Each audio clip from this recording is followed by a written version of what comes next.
ये पप्पू जो आप बताए हैं, पप्पू का क्या मतलब होता है? पप्पू हम लोग प्यार से किसी बच्चे को कहते हैं। नहीं, बच्चे तो है नहीं। और 52 साल का वो बच्चा मान रहे कांग्रेस, तो अब इससे बड़ा बात क्या हो सकता है?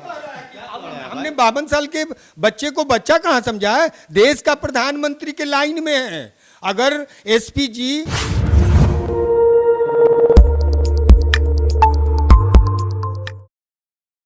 नमस्कार, आप देख रहे हैं SR2। मैं देवेंद्र सिंह लड्डू। जिस तरह 4 राज्यों का विधानसभा का आज परिणाम घोषित हुई है और 3-1 से भारतीय जनता पार्टी ने परचम लहराई है। देश भर में हलचल, लोग के कयास है। ये सेमीफाइनल है, फाइनल 2024 अभी बाकी है। हमारे बीच है कांग्रेस से डॉक्टर विनोद अवस्थी है और भारतीय जनता पार्टी से सुरेश सिंह पटेल जी से, तो उनसे जानकारी ले लेते हैं। विनोद जी। हाँ जी, नमस्कार। 3-1 से विजय। अच्छी बात है, देश में विजय और अजय दोनों का संबंध कायम रहना चाहिए। सच तो ये है कि गुजरात का करिश्मा है, जनता सब समझ रही है। रहा कि कहा गया था कि 2024 का ये परिणाम बताएगा 5 राज्यों का चुनाव, लेकिन मीडिया भी समझ रही थी और वहाँ की जनता भी समझ रही थी कि आखिर हम जीतने जा रहे थे और हार क्यों रहे।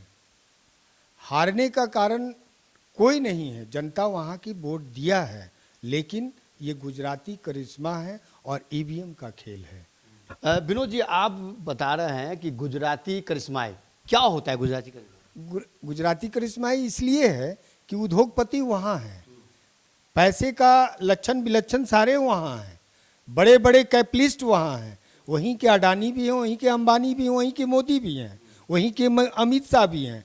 तो ईवीएम भी वहीं बन रहा है। ईवीएम में कुछ न कुछ चाल है।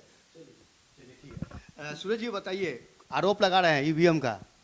देखिए, जब जब चुनाव कांग्रेस हारती है या विपक्षी हारता है तो सीधा सीधा ईवीएम पर ठिकरा फोड़ता है, जबकि उनको पता है कि ये जनता का दिया हुआ जनादेश है, जबकि उनको भी पता है कि विकास की जीत है, जबकि उनको ये भी पता है कि नरेंद्र मोदी जी की करिश्माई जो है, जो काम उन्होंने किया है देश में, सबका साथ सबका विकास, इसकी जीत है। लेकिन अब चूंकि चुनाव वो हार गए हैं तो कुछ न कुछ तो बोलना है, कुछ न कुछ तो ठिकरा फोड़ना है। तो ये अब ईवीएम का, कल तक तो ईवीएम का बात नहीं बोल रहे थे हमारे कांग्रेस के भाई या विपक्षी भाई। सार कोई लाल कपड़ा देखकर भड़क जाता है, ठीक उसी प्रकार से भड़कते थे। तो जब सनातनी आप भी हैं, हम भी हैं, तो जय श्री राम आप भी कह देते, तो क्यों नहीं कहा? और आज केवल जय श्री राम का वजह से पटेल जी, आपने अभी सांड का नाम लिया है, तो मेरा एक कुमारा सांड है राहुल गांधी। अगर आप कहते हैं तो उससे क्यों हड़कते हैं? उनके सच कहने पर क्यों हड़कते हैं हमारे प्रधानमंत्री? इसका सवाल दीजिए ना आप। बीजेपी के पास लाल कपड़ा है क्या? राहुल गांधी जी तो पप्पू है बेचारे। और पप्पू जी देखिएगा कि चुनाव का जैसे ही नतीजा आएगा, लगातार 1 महीने के लिए कहीं प्रवास पे चले जाएंगे। एक मिनट। जनाधार पे विश्वास नहीं है। ये पप्पू जो आप बताए हैं, पप्पू का क्या मतलब होता है? पप्पू हम लोग प्यार से किसी बच्चे को कहते हैं। नहीं, बच्चे तो है नहीं। और 52 साल का वो बच्चा मान रहे कांग्रेस, तो अब इससे बड़ा बात क्या हो सकता है? हमने 52 साल के बच्चे को बच्चा कहाँ समझा है? देश का प्रधानमंत्री के लाइन में है। अगर एसपी जी और सिक्योरिटी, सुरक्षा, व्यवस्था राहुल गांधी का है, उतना ही प्रधानमंत्री। नतीजे के बाद भी प्रधानमंत्री नहीं, नतीजे के बाद प्रधानमंत्री क्यों? आप कह रहे हैं कि बच्चा है, पप्पू है। पप्पू बनाने में किसका योगदान है? अरबों रुपए का खर्च करके पप्पू को लप्पू बनाने का कोशिश करते हैं। एक सवाल है विनोद जी, एक सवाल है। 2000 ये तो चलिए हो गया, अब 2024 की रणनीति आपकी क्या? देखिए, हम हार स्वीकार करते हैं। अब जिस तरह से हो, ईवीएम हो या कोई खिलवाड़ हो, जनता वहाँ की सब समझ रही है। 2024 में तय है कि आपके देश के प्रधानमंत्री का चेहरा अगर नहीं बदला जाएगा तो सच है कि आप 2024 में सत्ता में नहीं आ रहे हैं। कौन है? बहुत लोग हैं उसमें। नहीं है, नहीं, हम चाह रहे हैं। आपके महागठबंधन में बहुत लोग हैं। नहीं, मोदी को नहीं चाह रहा है लोग। कारण नीतीश कुमार को चाह रहे हैं। हम नीतीश की सवाल कहाँ किया? इनको ममता बनर्जी, बहुत लंबा लाइन है महागठबंधन इंडिया में। एक बात और मीडिया के माध्यम से बोल दें, सच्चाई है कि कांग्रेस अगर हार स्वीकार करती है तो मेरे शीर्ष के नेताओं को हर हाल में जीरो से चलना होगा और महागठबंधन से दूरी बना करके पूरे भारत में अकेले लड़े कांग्रेस, तभी हम सफल प्राप्त होंगे। राहुल गांधी कह रहे हैं अगला प्रधानमंत्री। देखिए, अब दिन में कोई सपना देख रहा है तो उसके लिए कोई रुक सकता है क्या? सपना देखना कोई गुनाह तो है नहीं। अब बेचारे आप 24 तक सपना देखें, अब कल तक ये सपना देख रहे थे कि हम 3 प्रदेश में सरकार बना रहे हैं और आज इनका ये सपना भी टूट गया। अब अगला सपना इनका है कि 24 में, तो 24 में तो सपना का नींद नहीं खुलेगी। जिस प्रकार का दृश्य दिखाई पड़ेगा देश के अंदर, चूंकि देश ने विकास सीख लिया है। विनोद जी, आप कहते हैं कि 2024 का अगला प्रधानमंत्री चेंज होगा, मोदी जी के तो लहर है, जनता खुश है, जनता उनके पीछे है, तो फिर आप कैसे कह रहे हैं? देखिए, मीडिया सब समझती है, लेकिन गोदी मीडिया से बात क्या करना है? आप समझाइए ना, समझा ये रहे कि आप जाके इंजीनियर से पूछिए, शिक्षाविद से पूछिए, आप डॉक्टर से पूछिए, आप जाकर के बच्चों से पूछिए, बेरोजगारों से पूछिए। वोट कौन देता है? वोट तो वही दे रहा है ना। आप पूरे देश के जिला कलेक्टर को आप चाबी दे दिया है कि आपको इधर से उधर कर देंगे ना, तो ईवीएम पर ध्यान देना। 2024 में भी कहीं कोई ऐसा घटना न हो कि आदमी को दिग्भ्रमित करके वोट ले ले। तो आपकी जब सरकार थी कांग्रेस की, तो उस समय ईवीएम हैक वगैरह ये सब नहीं होता था क्या? अरे भैया, तो हम तो सच के रास्ते पर है ना, हमारे साथ क्यों खिलवाड़ होगा? आप 2024 की बात करते हैं और आप ये भी कहते हैं कि 2014 के बाद देश आजाद हुआ है। 2014 में क्या किया आपने अभी तक 10 वर्षों में? क्या किए हैं आप लोग जो देखिए भाई साहब दुखी हैं, हम उनके दुख को पहचान रहे हैं और 3 प्रदेश में अभी अभी उनकी सत्ता जा रही है। उनको जो आशा था, आशा के विपरीत रिजल्ट आ रही है, तो स्वाभाविक है कि हमारे बड़े भाई हैं, उनको थोड़ा सा दुख तो लग ही रहा होगा। लेकिन सवाल है कि देश की जनता विकास की भूख को पहचान गई है। अब जो विकास करेगा वही देश पर राज करेगा। और आज नरेंद्र मोदी, किस तरह का विकास आप कर रहे हैं भाई? देखिए, विकास किसे कहते हैं? आप पटना को ही देख लीजिए, आपको याद होगा कि 14 से पहले कुल कितने पुल पुलिया थे यहाँ, कितनी सड़कें पक्कीकरण थी यहाँ। और इसी तरह से देश में आपको याद होगा कि 80 करोड़ लोगों को हम मुफ्त में राशन दे रहे हैं अभी, और यह 28 तक जारी रहेगा। उज्ज्वला योजना की बात मैं नहीं कर रहा हूँ। यही काम सोनिया गांधी ने भी किया था सदन में पास करके। आप मेरे नाम को परिवर्तन करते हैं, आप कहते हैं कि उज्ज्वला योजना। अरे उज्ज्वला योजना क्या है? देश में जितने गैस सिलेंडर वायलेंस किए जा रहे हैं, चूंकि अब पाइप के द्वारा मल्टी स्टोरी में जा रहा है बड़े बड़े सिटी में, तो वो कहाँ रखिएगा गैस सिलेंडर? आपने उज्ज्वला योजना में बांट दिया और उसको एक छुआड़े की तरह, किशमिश की तरह बांट करके और उसको एक सेफ जोन में रखवा दिया। आप उसको देते तो सब्सिडी, आप उसको सस्ता तो देते गैस सिलेंडर।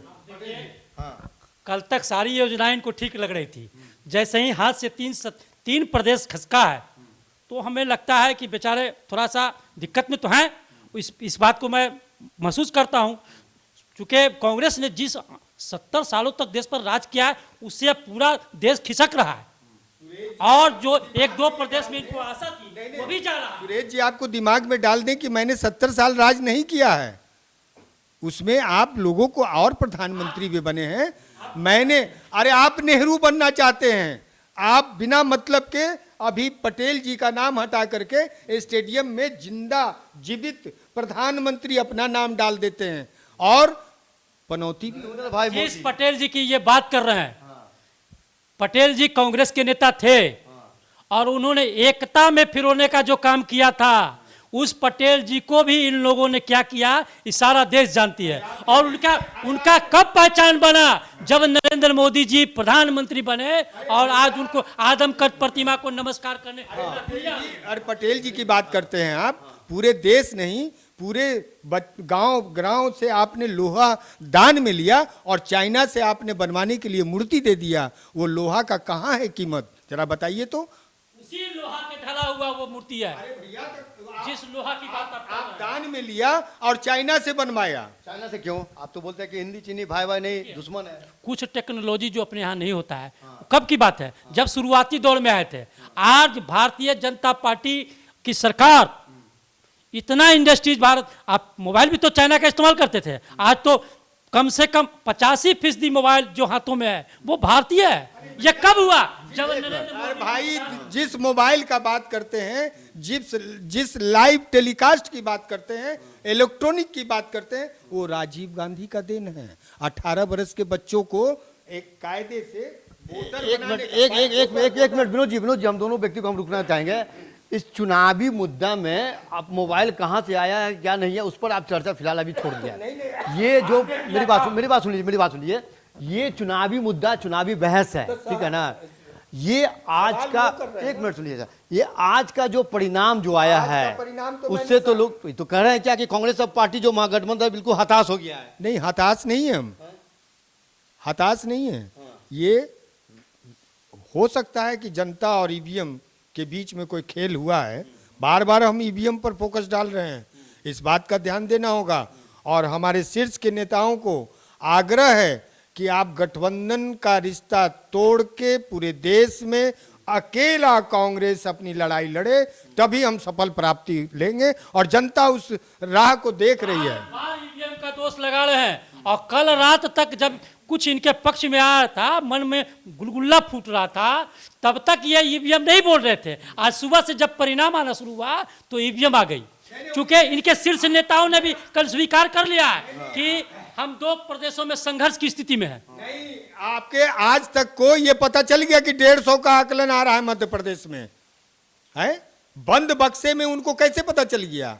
और ये प्रधानमंत्री छोड़ करके बाकी वहां के भाजपा के शीर्ष नेताओं को भी नहीं पता था कि 155 सीट आ रहा। भारतीय जनता पार्टी कार्यकर्ता बेस पार्टी है, इसकी हर बूथ पर एक टीम है, और उसी टीम का जो होता है सर्वे, उसी के आधार पर हम बता सकते हैं कि कौन सीट जीत रहे हैं, कौन सीट हार रहे हैं। ठीक है, चलिए आरोप प्रत्यारोप का दौर चलते रहेगा। एक तरफ कांग्रेस जो महागठबंधन की जो मेन हिस्सा स्तंभ है, वो कह रही है कि इस बार ईवीएम का खेल फिर हुआ है, तो भारतीय जनता पार्टी जो सीधे से खारिज कर रही है। अब देखना है, ये तरह का दौर तो चलता ही रहेगा। SSR 2 आप देखते रहिए। जय हिंद।